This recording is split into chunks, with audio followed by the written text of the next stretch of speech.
বিরাট উদ্যোগ প্রাথমিক শিক্ষা পর্ষদের,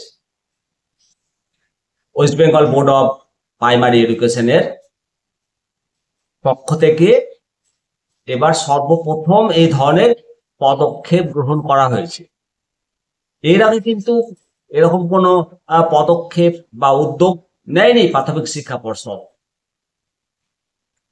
এনসিটির গাইডলাইন অনুসারে ডিপ্লোমা ইন এলিমেন্টারি প্রোগ্রাম এর অধীনে প্রাথমিক শিক্ষার শিক্ষকদের জন্য 2 বছরের ট্রেনিং বাধ্যতামূলক। এবার এই ডিএলএড স্নাতকদের জন্য প্রথমবার সমাবর্তন অনুষ্ঠানের আয়োজন করা হবে।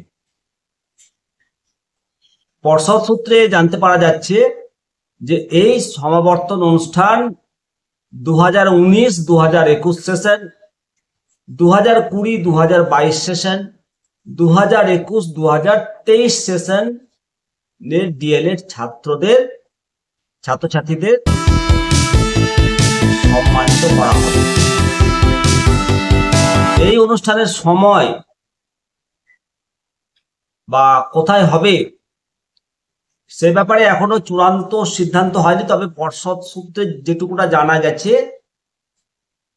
পুজোর ছুটির পর ডিসেম্বরে এই অনুষ্ঠান হবে। এই প্রসঙ্গে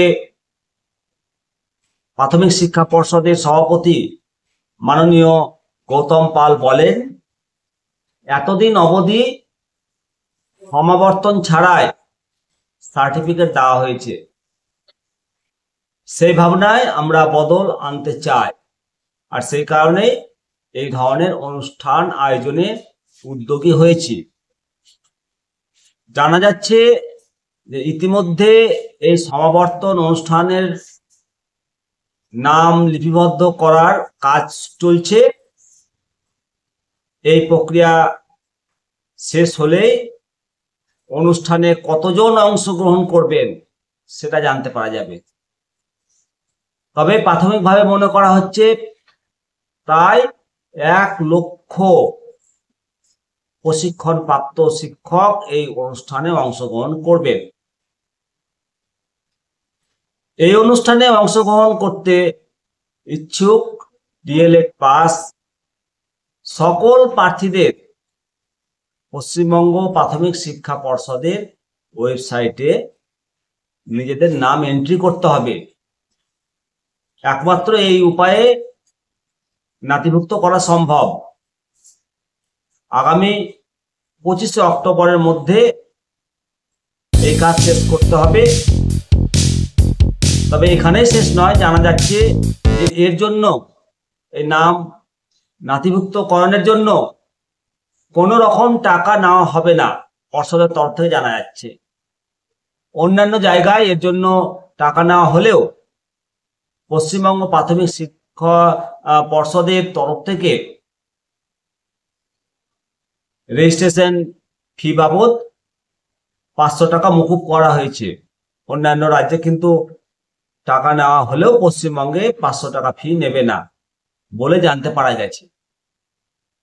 নিঃসন্দেহে এটা ভালো উদ্যোগ যে রেজিস্ট্রেশন ফি 500 টাকা মকুব করলো প্রাথমিক শিক্ষা পর্ষদ। এটা ডিএলএড ছাত্রছাত্রীদের কাছে একটা বিশাল পাওনা।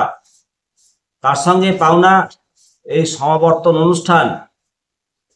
এর আগে বহু বছর বহু ব্যাচ পাস করেছে, কিন্তু এই সমাবর্তন অনুষ্ঠানের আয়োজন করা এবার প্রথম, এবং একসঙ্গে 3টে সেশন 2019-21, 2020-22, 2021-23 3টে সেশনের বিপুল সংখ্যক ছাত্রছাত্রী এই অনুষ্ঠান যাতে সবাই অংশগ্রহণ করতে পারে তার ব্যবস্থা নিয়েছে, এবং মনে করছেন যে 1 লক্ষর বেশি ছাত্রছাত্রী এই অনুষ্ঠানে হাজির হতে পারে।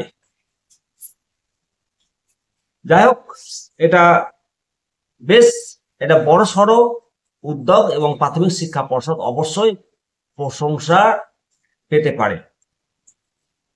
অপরদিকে রাজ্যের বিএড কলেজগুলোতে মাত্র 37% পড়ুয়া ভর্তি হয়েছে, আর এতে বিএড কলেজগুলো চিন্তিত। প্রথম দফায় 550 বিএড কলেজে যে ভর্তির ছবিটা উঠে এসেছে সেটা হতাশাজনক। দেখা যাচ্ছে রাজ্যের বিএড কলেজগুলোর মধ্যে মাত্র 37% আসন পূরণ হয়েছে। প্রথম দফার শেষে প্রায় 21,000 ছাত্রছাত্রী ভর্তি হয়েছে। বৃহস্পতিবার বাবা সাহেব আম্বেদকর এডুকেশন ইউনিভার্সিটি রাজ্যের বিএড কলেজগুলোয় ভর্তি প্রক্রিয়া শেষ করেছে। তাতে দেখা যাচ্ছে যে চিত্র উঠে এসেছে তা বেশ হতাশাজনক। সূত্রের খবর, রাজ্যের এই বিএড কলেজগুলোতে মোট 56,000-এর কাছাকাছি আসন রয়েছে। তার মধ্যে 37% মতো আসন পূরণ হয়েছে।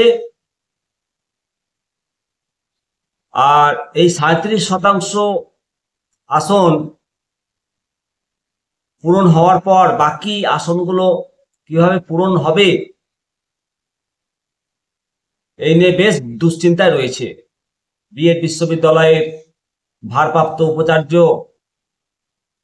মাননীয়া সোমা বন্দ্যোপাধ্যায় এদিন বলেন যে 3 পর্যায়ে অ্যাডমিশন প্রক্রিয়া চলবে। দ্বিতীয় ধাপ শুরু হচ্ছে 4 অক্টোবর। আশা করছি আসন পূরণের ব্যাপারে ইতিবাচক সাড়া মিলবে। এবার কলেজ ও বিশ্ববিদ্যালয় এবং কেন্দ্রীয় নিয়ামক সংস্থা এনসিটি চাপ দেওয়াতে বেশ কিছু শিক্ষক নিয়োগও করেছে এই বিএড কলেজগুলো। এনসিটি নির্দেশে বিশ্ববিদ্যালয়ে একেবারে শিক্ষকদের ছবি সহ তালিকা টাঙিয়ে দিয়েছে কলেজগুলো।